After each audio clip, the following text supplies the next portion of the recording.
Tombstone Tales, True Deaths of the Old West. Today, we will look at the harsh reality of how you might have met your end in the Wild West.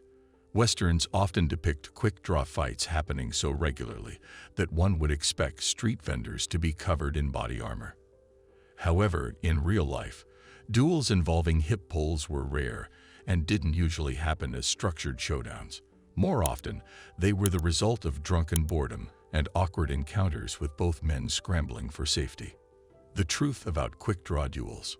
Regarding quick-draws, one of the most well-known lawmen in the West, Wyatt Earp, famously stated that the most crucial thing we discovered was that the person who took their time was typically the one who prevailed. Earp and his brothers, who governed the rough town of Tombstone, inevitably found themselves in trouble. That trouble came in the form of the Clanton-McClory gang, an out-of-town group of rustlers. On October 26, 1881, tensions peaked, leading to the infamous gunfight at the OK Corral. Within 30 seconds, 3 members of the Clanton-McClory gang were dead, making it one of the most notorious episodes in Western history. Bill Pickett, rodeo legend. Bill Pickett, one of the best rodeo cowboys in the West, was famous for bulldogging, a completely insane trick where he would leap from the back of a horse onto a wild steer and wrestle it to the ground. Born in the 1870s, Pickett was one of the few legendary figures of the American West captured on camera. Although no reliable footage of him bulldogging survives, he appeared in 2 films. Unfortunately, Pickett met his end on April 2, 1932, when he was stomped and crushed by a horse while attempting to rope it, sending him to the great rodeo in the sky. Calamity Jane, a tragic tale. Calamity Jane, better known as Martha Jane Canary, was a beloved figure in Western history, known as both a formidable opponent and a kind caregiver. After Wild Bill Hickok was famously shot dead while playing cards, Jane stayed in Deadwood, possibly hoping for her own legendary tale. However, her later years were marred by exploitation and alcoholism. She died in 1903 from pneumonia in a small room near Deadwood.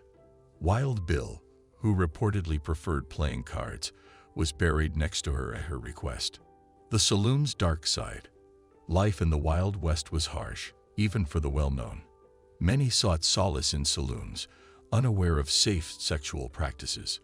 Venereal diseases like syphilis, gonorrhea, and chlamydia spread rapidly, with treatments often worse than the symptoms. For instance, Wild Bill Hickok suffered from these diseases, which impaired his vision and caused urinary problems. Treatments included inserting heated metal wires into the urethra, a method too painful to imagine.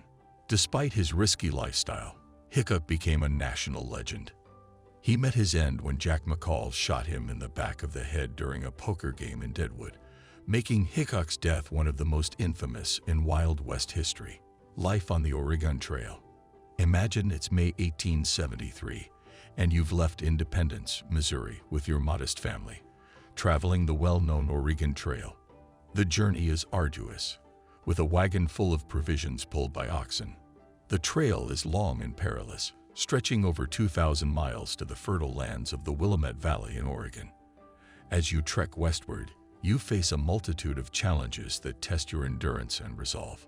The dangers of disease.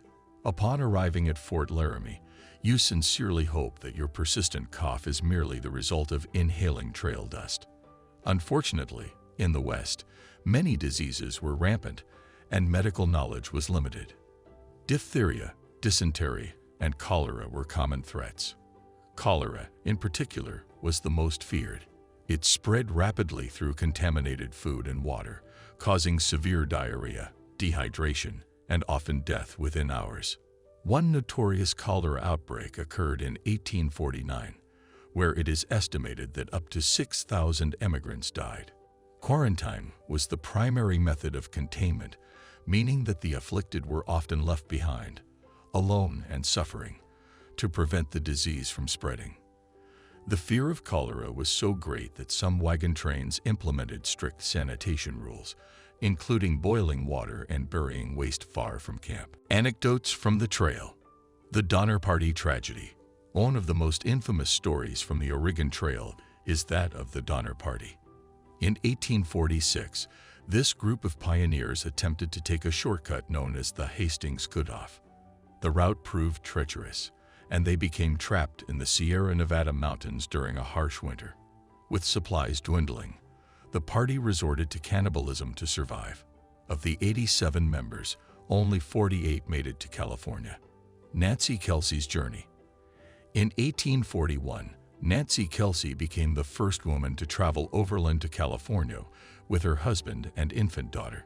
Despite the hardships, including treacherous river crossings and hostile encounters with Native Americans, Nancy persevered. Her resilience became legendary, and she is often remembered for her determination and bravery. The Sager Orphans. In 1844, the Sager family set out on the Oregon Trail but faced a series of tragic events. Both parents died from illness, leaving 7 children orphaned. The children continued the journey with the help of other emigrants, eventually reaching the Whitman Mission in present-day Washington. Their story is a testament to the strength and solidarity among travelers on the trail. The harsh realities. Life on the Oregon Trail was unforgiving. Settlers had to contend with treacherous river crossings, extreme weather conditions, and the constant threat of attack. The Snake River was particularly perilous, with its swift currents and hidden rocks. Many wagons were lost, and lives were often claimed by the river. Food scarcity was another significant challenge. Pioneers hunted game and foraged for edible plants, but overhunting and the sheer number of travelers depleted local resources. Hunting mishaps were common, as inexperienced settlers struggled with their firearms. One famous incident involved a man named James Reed, who accidentally shot a fellow traveler while trying to hunt buffalo. Water was a precious commodity, and finding clean water sources was a constant struggle. Many immigrants fell ill from drinking contaminated water. In some cases, they resorted to drinking from stagnant pools, which only increased the risk of disease. The Camp Grant Massacre. If you were in Apache at Camp Grant, you'd have faced brutal violence from American forces before an uneasy peace with settlers. However, on April 30, 1871, peace ended when Tohono O'odham, Native Americans, European immigrants, and Mexicans attacked, killing up to 150 Apaches and kidnapping children to be sold as slaves. Despite President Ulysses S. Grant's order for justice, a jury acquitted 100 attackers in just 19 minutes, highlighting the harsh realities faced by Native Americans. Jesse James, betrayed by a friend. Jesse James, a notorious outlaw, headed a gang of ruthless thieves. In 1881, a group of railroad companies offered a $10,000 reward for Jesse and his brother Frank, equivalent to nearly $300,000 today. Robert Ford, a member of Jesse's gang, found the reward irresistible. Trusted by Jesse, the Ford brothers moved into his home. On April 3, 1882, while Jesse was unarmed, Robert shot him in the back of the head. Pardoned for their actions, the Ford brothers received their reward, but were forever remembered as cowards. Tom "Black Jack" Ketchum. A botched hanging. Becoming a Wild West bandit didn't guarantee a legendary status like Jesse James. Many were caught and hanged, a relatively less harsh punishment. Hangings were meant to break the neck quickly, ensuring a painless death. However, things didn't always go as planned. For instance, Tom "Black Jack" Ketchum, who weighed over 200 pounds, was decapitated during his hanging due to the rope's tension. Kit Carson, a frontier legend. Frontiersman Kit Carson, a fighting machine who survived numerous battles and harsh conditions, finally succumbed in 1868. After his wife's death due to childbirth complications, Carson's will to live waned. He died a month later from a ruptured aneurysm, though a poetic doctor claimed he died of a broken heart. Black Bart, the gentleman bandit.